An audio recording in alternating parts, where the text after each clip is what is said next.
Jésus a déjà gagné. Il est déjà victorieux. Mais nous le vivons. Et parfois, n'oublions pas qu'il est déjà victorieux, le Seigneur. Et que c'est lui qui mène le combat. J'aimerais ce matin nous entretenir sur un thème qui a été l'objet des messages que j'ai donnés lors de ce voyage missionnaire en Côte d'Ivoire avec cette union d'église qui m'avait invité comme orateur de la convention pendant 3 jours. Ce texte, il est issu de Jean chapitre 4, le verset 24. Dieu est esprit et il faut que ceux qui l'adorent l'adorent en l'esprit, par l'esprit et en vérité. Et le thème, c'est adoration de Dieu en esprit et en vérité et idolâtrie contemporaine. Le thème de l'adoration est dans ce texte et nous verrons tout à l'heure pourquoi je le mets aussi en phase avec idolâtrie contemporaine. Je fais la lecture dans l'évangile de Jean, chapitre 4, à partir du verset 1. Les pharisiens avaient entendu dire que Jésus faisait et baptisait plus de disciples que Jean. À vrai dire, Jésus lui-même ne baptisait personne. Il laissait ce soin à ses disciples. Lorsque Jésus l'apprit, il quitta la Judée et retourna en Galilée. Il lui fallait donc traverser la Samarie. C'est ainsi qu'il arriva près d'une bourgade de Samarie nommée Sychar, non loin du champ que Jacob avait jadis donné à son fils Joseph. C'est là que se trouvait le puits de Jacob. Jésus, fatigué du voyage, s'assit au bord du puits. Il était environ midi. Une femme samaritaine vint pour puiser de l'eau. Jésus s'adressa à elle. « S'il te plaît, donne-moi à boire un peu d'eau. » Ses disciples étaient allés à la ville pour acheter de quoi manger. La Samaritaine s'exclama, « Comment? Tu es juif et tu me demandes à boire? À moi qui suis samaritaine? » Les Juifs, en effet, évitaient toute relation avec les Samaritains. Jésus lui répondit, « Si tu savais quel don de Dieu veut te faire et qui est celui qui te demande à boire, c'est toi qui aurais demandé à boire et il t'aurait donné de l'eau vive. » « Mais maître, répondit la femme, non seulement tu n'as pas de seau, mais le puits est profond. D'où l'attitude donc ton eau vive? Tu ne vas pas te prétendre plus grand que notre ancêtre Jacob, auquel nous devons ce puits, et qui a bu lui-même de son eau, ainsi que ses enfants et ses troupeaux. Celui qui boit de cette eau, reprit Jésus, aura de nouveau soif. Mais celui qui boira de l'eau que je lui donnerai n'aura plus jamais soif. Bien plus, l'eau que je lui donnerai deviendra en lui une source intarissable qui jaillira jusque dans la vie éternelle. Maître, lui dit alors la femme, donne-moi de cette eau-là pour que je n'ai plus soif et que je n'ai plus besoin de revenir puiser de l'eau ici. Va donc chercher ton mari, lui dit Jésus, et reviens ici. Je ne suis pas mariée, lui répondit-elle. Tu as raison de dire, je ne suis pas mariée. En fait, tu l'as déjà été 5 fois. Et l'homme avec lequel tu vis actuellement n'est pas ton mari. Ce que tu as dit là est vrai. Maître, répondit la femme, je le vois, tu es un prophète. Dis-moi qui a raison. Nos ancêtres ont adoré Dieu sur cette montagne-ci. Vous autres, vous affirmez que l'endroit où l'on doit adorer, c'est Jérusalem. Crois-moi, lui dit Jésus. L'heure vient où il ne sera plus question de cette montagne ni de Jérusalem pour adorer le Père. Vous adorez ce que vous ne connaissez pas. Nous, nous adorons ce que nous connaissons. Car le salut vient du peuple juif. Mais l'heure vient, et elle est déjà là, où les vrais adorateurs adoreront le Père par l'esprit et en vérité. Car le Père recherche des hommes qui l'adorent ainsi. Dieu est esprit. Il faut que ceux qui l'adorent par l'esprit et en vérité. La femme lui dit, je sais qu'un jour le Messie doit venir, celui qu'on appelle le Christ. Quand il sera venu, il nous expliquera tout. Je suis le Messie, moi qui te parle, lui dit Jésus. Amen. Jusque-là, la parole de Dieu. Ce matin, nous méditerons cette première partie et par la grâce de Dieu, la seconde partie, nous la méditerons dimanche prochain. Dans ce passage, vous l'avez bien vu, Jésus était toujours dans son ministère terrestre et Jean situe cet épisode un peu au début du ministère de Jésus. À la vérité, la Judée est un peu dans le sud de cette Palestine et la Galilée est vers le nord. Et entre la région de Judée et la région de Galilée, il y a cette région qu'on appelle la Samarie. Les Samaritains sont des descendants juifs, mais qui sont des métis en fait, parce qu'ils sont des descendants des Juifs restés en captivité, qui se sont mariés à d'autres peuples, et donc ils sont des enfants de Juifs et de non-Juifs. Or, selon la tradition ancienne des Juifs, un vrai Juif doit avoir pour parent deux vrais Juifs. Et donc, les Samaritains ont été rejetés dans le sens où les Juifs ne reconnaissaient pas leur filiation à leur ancêtre, Jacob. Du coup, les Samaritains ont développé aussi leur propre culte en Samarie. Et un bon Juif, en fait, pour aller en Galilée, si j'avais une carte, je vous le montrerai, le chemin le plus facile, c'est de traverser la Samarie. Mais un bon Juif ne traverse jamais la Samarie, parce qu'il ne veut pas associer avec les Samaritains. Donc, il fait un détour par une région qu'on appelle Pérée. Donc, il fait le détour de toute la Samarie pour aller en Galilée. C'est pour ça que le texte dit avec force, Jésus décida de passer par la Samarie. Non seulement un juif ne passe pas par la Samarie, mais en plus forte raison, un rabbin ne jamais par la Samarie. Donc c'est inédit ce que Jésus fait là. Et même ses disciples, ils sont en train de cogiter au moment où Jésus dit on va traverser la Samarie, ils disent mais quelque chose qui ne va pas chez nous. Quelque chose qui ne va pas. Mais Jésus traversait la Samarie parce qu'il avait un autre. Et on le voit par la suite dans le livre des Actes. Il dit, il est venu, certes pour les enfants d'Israël, mais il est venu pour tous les autres enfants de Dieu. Il dit à ses disciples, j'ai encore d'autres brebis qui sont à l'extérieur de ce pâturage, il faut que j'aille les chercher. Et ce jour-là, Jésus avait décidé de faire rentrer les Samaritains dans la relation avec Dieu. Une rencontre qu'il allait faire avec une femme. Incroyable. Non seulement un juif ne traverse pas la Samarie, mais un rabbin n'a pas le droit de se trouver tout seul avec une femme, sans témoin autour. Et Jésus le fait. C'est pour ça que cette femme est étonnée. Non seulement il est juif, mais en plus il adresse la parole, il semble être un rabbin, et elle est tombée. Et la question qui va nous intéresser, c'est la question qu'elle va poser. Mais c'est une question qu'elle va prendre pour se dérober en fait. Jésus avait décidé donc de passer par la Samarie. Et dans sa préscience, selon ce que nous avons ici découvert encore ce matin, à nouveau, dans le psaume 139, il sait toute chose. Et il avait décidé ce jour-là de rencontrer cette femme samaritaine. Vous savez, il y a des temps favorables. Il y a des temps favorables. Vous imaginez, le Dieu créateur du ciel et de la terre avait décidé de rencontrer une samaritaine. Ce midi-là, il avait décidé qu'il aurait une rencontre avec cette femme. Il y a des temps comme ça où le Seigneur nous visite. Il faut être sensible à ces visitations. C'est ce temps qui a fait que nous sommes devenus chrétiens aujourd'hui. Il y a eu un jour, il y a eu une période où le Seigneur, le Dieu Tout-Puissant, avait décidé de te rencontrer, toi et toi seul. Toi et toi seul. Il avait décidé. L'Épître aux Éphésiens dit, bien avant la formation du monde, il avait décidé de te rencontrer. Souvent, réfléchissons à ça et voyons, comme dit le psaume 139, ça nous dépasse. Que Dieu ait décidé en sa préscience, créateur du ciel et de la terre, de tout l'univers créé, visible et invisible, il avait décidé de rencontrer lui un jour. Incroyable. De rencontrer lui. De rencontrer Patricia. De rencontrer moi. Je sais. Chaque moment, il a décidé de te rencontrer.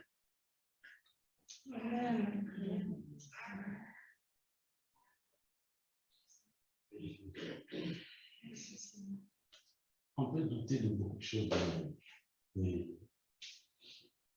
Rappelons-nous quand Dieu nous a rencontrés. Il n'est pas obligé de parler. Il s'est arrêté pour te rencontrer. C'est une grâce, c'est une grâce.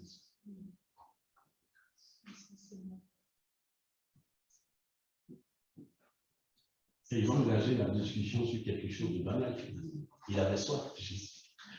Donne-moi de l'eau. Elle aurait juste donné de l'eau à Jésus. Comment la discussion se serait passée, j'en sais rien. Mais elle est partie de ce qui l'a communiqué. Ah, toi, t'es un juif, tu me demandes de l'eau, tu ne sais pas que tu ne sais pas le faire. Mais qu'est-ce que tu veux faire?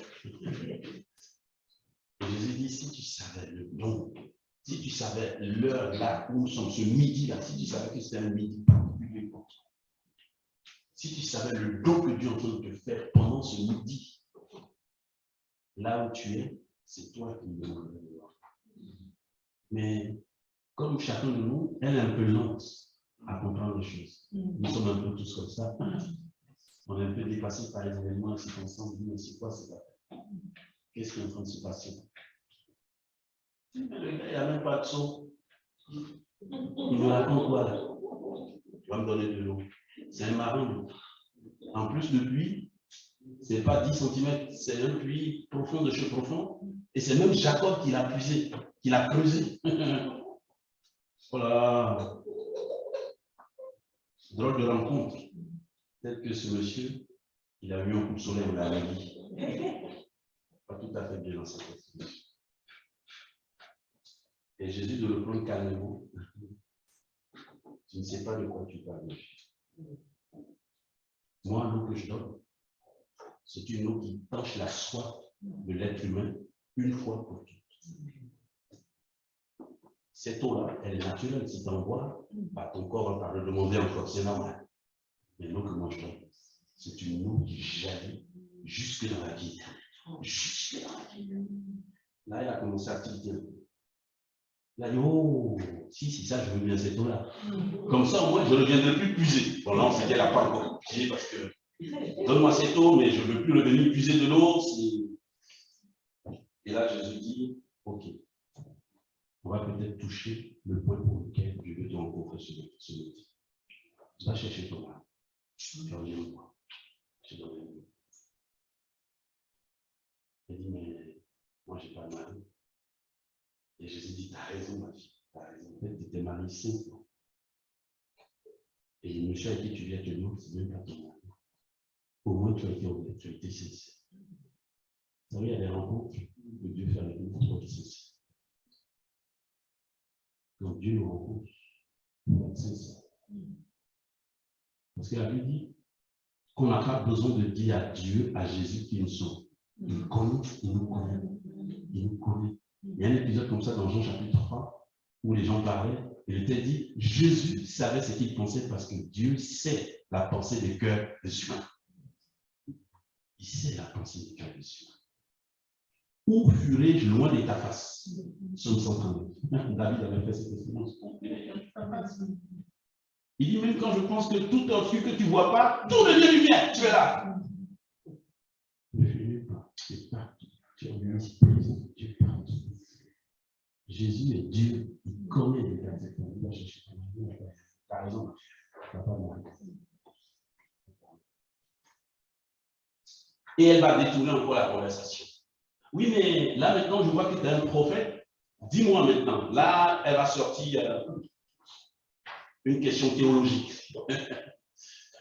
Nous, les Samaritains, on dit que c'est ici, sur le mont Garizim, qu'il faut adorer Dieu. Vous, les Juifs, vous dites ça à Jérusalem, sur le mont. Jésus dit, ma fille. La réalité qui va s'introduire là maintenant, dans les jours qui viennent, c'est une nouvelle réalité. Et c'est par moi qu'elle va commencer. Il n'y aura plus de lieu dédié où il faut adorer Dieu. Le lieu dédié où il faut adorer Dieu désormais, c'est dans l'âme de chaque personne, en esprit et en vérité. Et c'est un temps où Dieu ne sera plus localisé ni sur le mont Sion à Jérusalem, ni sur le mont Garizim, mais il sera partout, accessible à tous ceux qui ont le cœur. Alléluia. Il sera accessible. Il parle aux Samaritains, il est en train de leur dire que le Dieu qu'il est n'est pas le Dieu que les Juifs. Il est le Dieu de tous les humains, où qu'ils soient dans le monde entier. Imaginez-vous si nous devions nous déplacer pour aller louer Dieu à Jérusalem. Oh, franchement, comment on allait faire tous les dimanches? On n'a même pas les lettres privées.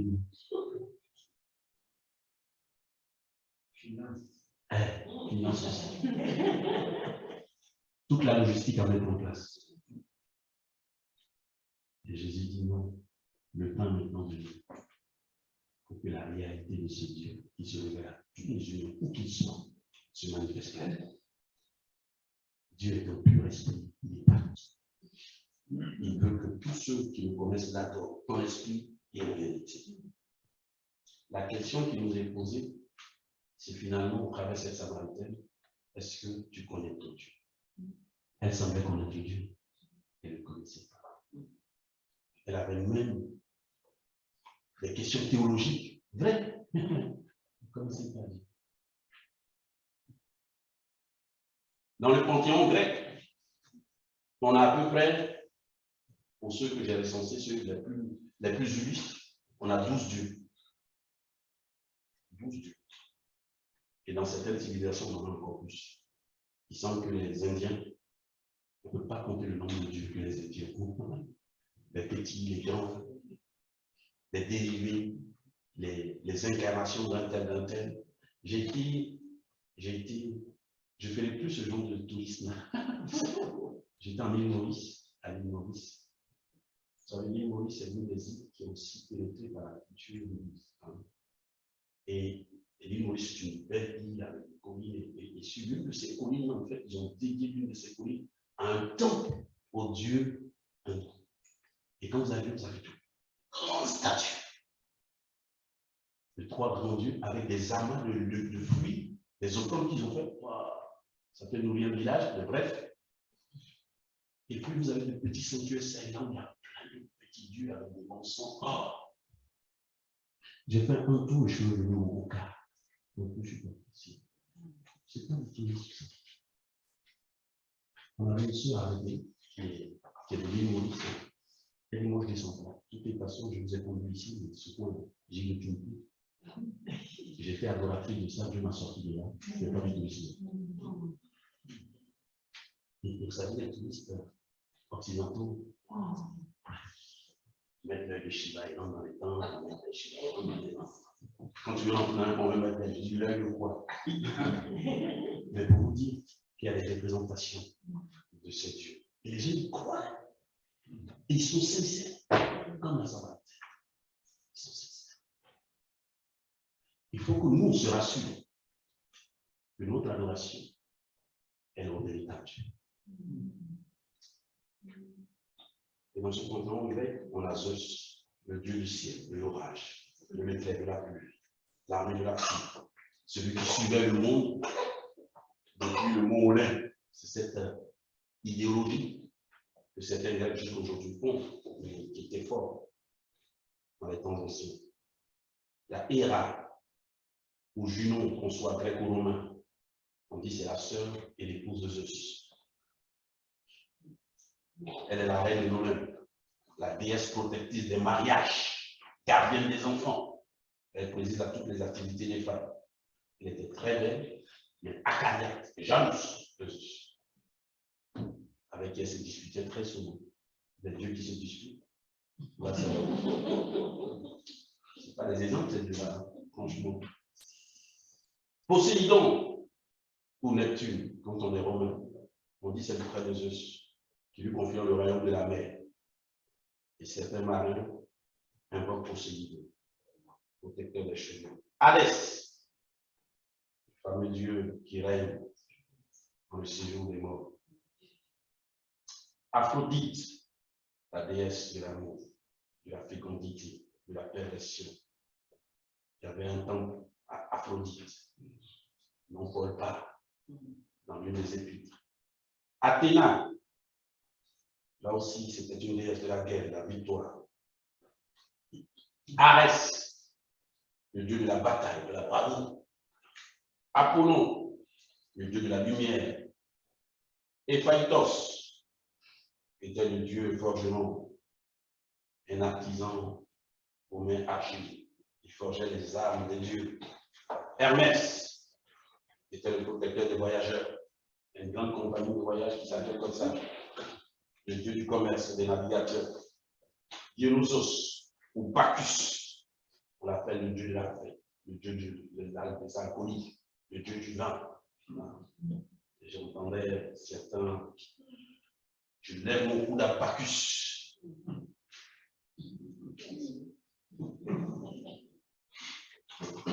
Pourquoi je vous parle de ce Dieu? Parce qu'aujourd'hui, l'ennemi n'apparaît plus sous forme de Dieu, statuette. Il est plus insidieux que ça. N'oublions pas, son nom c'est le malin, le rusé. Celui qui ne vient jamais nous confronter directement. Caroline et moi, on parlait hier de ça justement quand on réfléchissait sur la tentation originelle. La question c'est pourquoi il n'est pas passé par là? Pourquoi le diable, justement, allait parler à elle? Si vous lisez bien le chapitre 2 de Genèse, le commandement de ne pas manger le fruit a été donné seulement à Adam. Elle n'était pas encore crue. Donc il sait, l'ennemi sait que celui qui a été le premier auditeur de ce commandement, c'est Adam. Donc c'est Adam qui a redit le commandement à elle. Donc il sait qu'elle, elle est la deuxième auditrice. Donc s'il doit déranger quelqu'un et faire douter quelqu'un, ce n'est pas Adam. Puisqu'Adam, il a reçu directement de Dieu. C'est elle, puisqu'elle a eu ce commandement au travers d'Adam. Il est rusé. Il savait qu'il voulait attendre, c'était Adam. Mais il est passé par elle. Pas parce qu'elle était plus influençable que Adam, non.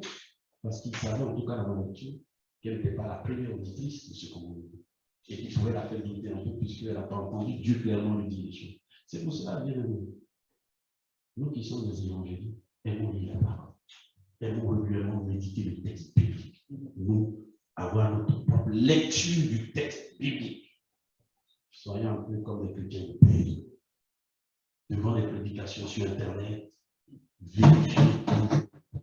Allez lire. Lisez le texte biblique. C'est important. Il y a du bon, il y a du moins bon et il y a du mauvais sur ça. Et parfois, ça embrouille. Mais si on a l'habitude de lire le texte, de le méditer, les embrouilles, on les voit tout de suite. On dit, oula, là, il n'a pas cité le verset tel. Ah, mais est-ce qu'il a bien cité ce verset-là? C'est ça qui est important. Et ici, devant notre qualité d'adorateur, nous devons nous rassurer. Jésus dit à la dame, vous adorez ce que vous ne connaissez pas. Nous, les Juifs, certes, on attend le Messie, mais on sait ce qu'on adore parce que nous avons le texte révélé. Nous avons la parole. Je comprends qu'une personne peut présenter des traits de chrétien, de chrétienne, avoir même un discours chrétien, poser des questions très bibliques et cependant ne pas adorer le vrai Dieu. Se tromper sur son adoration. La Samaritaine semblait connaître l'histoire de Jacob, semblait connaître l'histoire de l'Ancien Testament, sa culture. Elle connaissait même les questions théologiques de l'époque, l'actualité biblique, s'il le veut actualiser. Mais Jésus va lui répondre. Il va aller plus loin pour toucher son problème personnel. Comment se fait-il? Et Jésus, vous savez, j'aime la parole de Dieu parce qu'elle aime la dignité des gens. On ne nous révèle pas l'identité spécifique de cette femme, on l'appelle la Samaritaine. Pourquoi? Pour préserver sa personne. Puisqu'elle était mal laissée. Jésus ne voulait pas la livrer en pâture. Il voulait restaurer ses femmes. Il va toucher la question. Comment toi, qui sans connaître Dieu, tu vis dans une situation comme ça? Si tu connais Dieu, tu sais ce que Dieu veut aussi selon la parole sur le mariage. Et là, tu verras quelqu'un qui n'est même pas ton mari. Comment tu peux faire ça et avoir cette pétence de poser des questions théologiques? La Bible dit que Dieu regarde au cœur et pas à l'apparence. On peut faire du bruit, mais Dieu sait qui on est. C'est ça qui est important. Convainc-toi toujours que ton Dieu sait qui tu es, tu n'as pas besoin de faire. Tu as besoin d'être ce que tu es. Et lui, il va t'aider à te changer, à te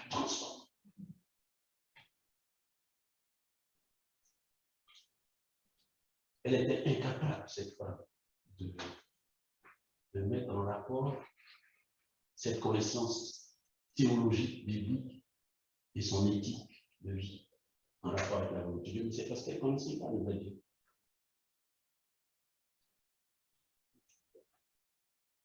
À cause de son péché, elle était dans cette discussion avec Jésus aveuglée.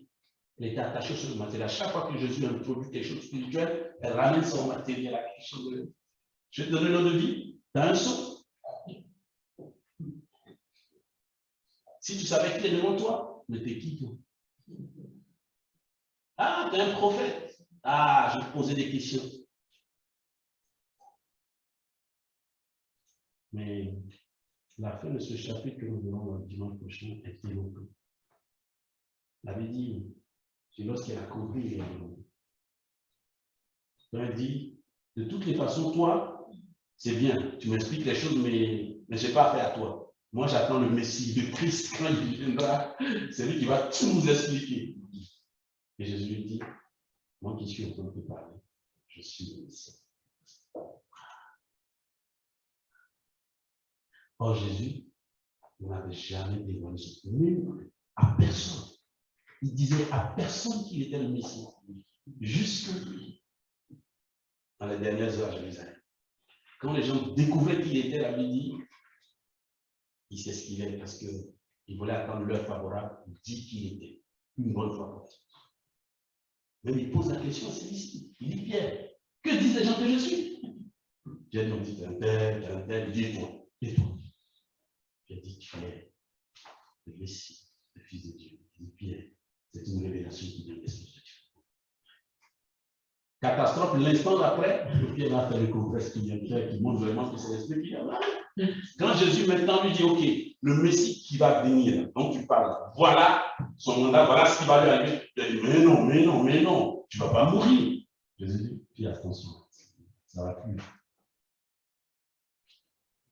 Pierre était en formation.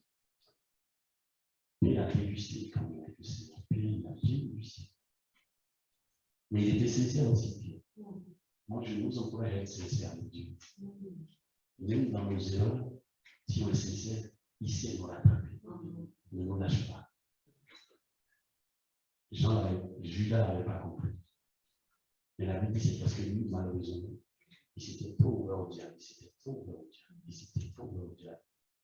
Et le diable l'avait vraiment empoisonné, totalement empoisonné. Même quand il a reconnu qu'il avait fait le mal et qu'il n'aurait pas devant Jésus, il était tellement empoisonné par l'ennemi qu'au lieu de se repentir comme Pierre, il allait se pendu.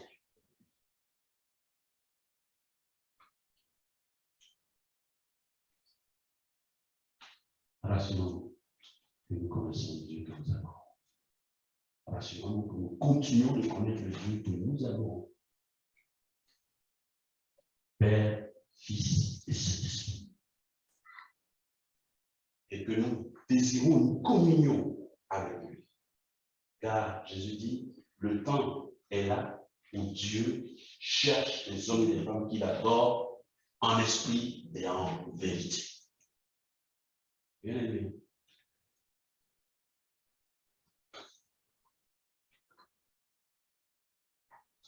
Jésus connaît ton passé. Il connaît ton présent. Il peut t'aider à te projeter dans ton avenir. Il est omniscient, il est omniprésent. Dans l'adoration qu'il peut venir avec lui, c'est une façon pour lui de faire couler en toi l'eau vive dont il parle. Cette eau vive, c'est la vie qui te donne, cette vie nouvelle, qui irrigue ton âme et qui permet à ton âme de rester connectée à Dieu et de vivre sur la bénédiction de Dieu. Puisqu'il dit cette eau vive te conduira jusque dans l'éternité. Jusque dans l'éternité. Il dira, je suis l'eau de vie. De moi, chaque ressource pour alimenter la vie de chacun et de chacune de ceux que Dieu a donné. Soyons de vrais adorateurs. De ceux. Adorer, ça veut d'abord dire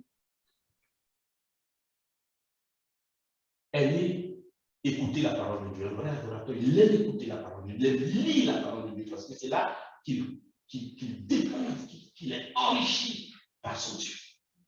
Cette parole est la source de la vie. Un vrai adorateur, il aime la parole, il aime méditer, il aime écouter les prédications, il aime écouter les enseignements de la parole de Dieu. Aujourd'hui, il y a quelques cantiques qui rendent un peu tristes. Parce que ces cantiques-là, certes, ils sont chrétiens, mais ils ne sont pas prophètes. Alors, les cantiques anciens, vous savez, les cantiques anciens, comme il n'y avait pas beaucoup de lettrés, et que dans cette période de l'histoire, plusieurs étaient encore peut-être des analphabètes, Dieu a donné aux chants, dans les chants de même de la théologie. Parce que quand on chante, en fait, on retient. Vous savez, on n'a pas besoin forcément d'être lettré pour apprendre un chant. Un chant, c'est en le chantant qu'on l'apprend. Et parfois, on est stupéfait parce que certaines personnes qui ne savent pas lire, mais savent chanter les cantiques et les connaissent parfaitement. Parfaitement. Parce qu'elles ont appris à chanter. Et donc, Dieu a suscité ces serviteurs, ces chants, qui ont écrit ces chants qu'on dit, et Luther l'a dit. On dit Luther, le réformateur, il a fait un tour, il voyait que la parole de Dieu ne passait pas, que même les pères de maison n'arrivaient pas à bien instruire leur famille avec la parole. Il a dit, on va faire autrement, on va le passer dans les cantiques. Et si les gens chantent, ça va rester. Et c'est vrai. Regardez les cantiques que nous avons chantés ce matin. Grand Dieu, nous te bénissons. C'est pour ça que j'ai relu les paroles là. C'est des paroles. Quand quelqu'un chante ça, quand quelqu'un chante ça, il n'y a pas que ces émotions qui sont touchées. Tout son être entier est pénétré par cette parole puissante de Dieu. Et les chants de l'époque ramenaient dans leur cantique, ils étaient toujours attachés à un son ou un texte. J'ai l'assurance de mon salut par la présence du Seigneur Jésus. Est-ce que tu as la présence de Jésus dans ton cœur? Pour être assuré de ton salut, il faut que Jésus soit présent dans ton cœur. Il m'a lavé à son sang. Il m'a racheté.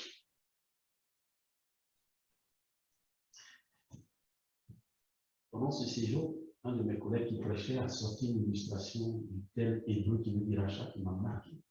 En fait, l'un des tels hébreux qui veut dire rachat, c'est un tel commercial. C'est-à-dire, quand un client a acheté un article et qu'il n'est pas prêt à le prendre, le commerçant retire cet article du rayon et le garde. Pour que personne ne le demande ni ne le rachète. Parce que c'est la propriété du client qui l'a acheté jusqu'à ce qu'il vienne le reprendre. Il le retire. Et nous avons été rachetés, donc nous avons été retirés. C'est pour ça que l'ennemi ne peut rien. Parce qu'on ne lui appartient pas. On n'est plus sur le marché en fait. Dieu nous a retirés du marché et l'ennemi ne peut rien nous faire. Parce qu'on appartient à Christ. C'est lui qui nous a rachetés. Amen. Et on est gardé jusqu'à ce qu'il vienne nous récupérer à sa seconde venue. Alléluia! Quelle grâce, quel privilège! Et tous ces cantiques-là défendent. Si on veut être des adorateurs, on ne peut pas faire l'économie d'étudier, d'aimer l'enseignement biblique. Aujourd'hui, peut-être on a un peu plus, en tout cas dans cette génération, c'est que nos jeunes qui aiment louer, ils aiment beaucoup la louange, ils aiment beaucoup le chant. Quelques-uns aiment aussi profondément la parole, mais la plupart se contentent des chants, de petites exhortations. On a un petit parce que c'est eux qui doivent transmettre à la génération d'après. Et si le dépôt n'est pas consistant en eux, qu'est-ce qu'ils vont transmettre? Donc c'est la prière de l'Église aujourd'hui.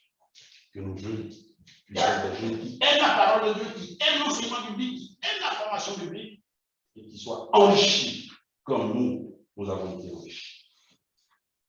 Voilà quelques paroles ce matin. Dimanche prochain, j'aurai le temps de mettre en adéquation pourquoi je vous ai parlé de cette produit. Mais 3 exemples de cette produit aujourd'hui. Aphrodite n'existe plus comme ce dieu, cette déesse en statut. Mais aujourd'hui, force est de reconnaître que la beauté est devenue une idole. La beauté est devenue une idole. Vous s'en convainquez? Il faut voir des trucs comme l'anorexie. C'est terrifiant. Je ne sais pas si vous savez ce que c'est. C'est une maladie de jeunes filles qui estiment qu'elles n'ont pas la bonne taille, la bonne forme. Et c'est un trouble mental, mais qui est dévastateur. Parce que même quand on leur montre que leur tour de taille est déjà assez fin, elles ne croient pas. Elles continuent. Mais quelque part, c'est aussi notre monde qui a fait ça.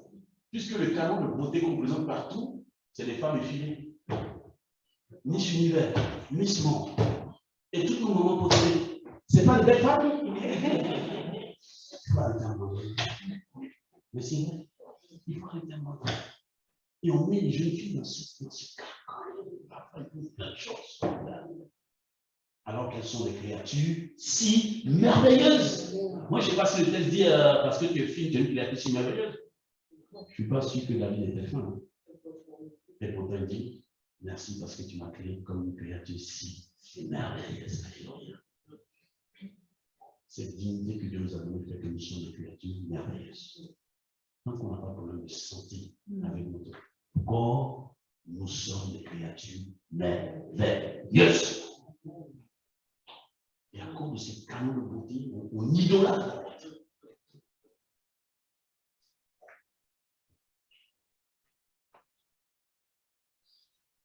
Artémis, le dieu de la richesse. Tout se voit aujourd'hui en termes de... Toutes les valeurs sont des valeurs financières.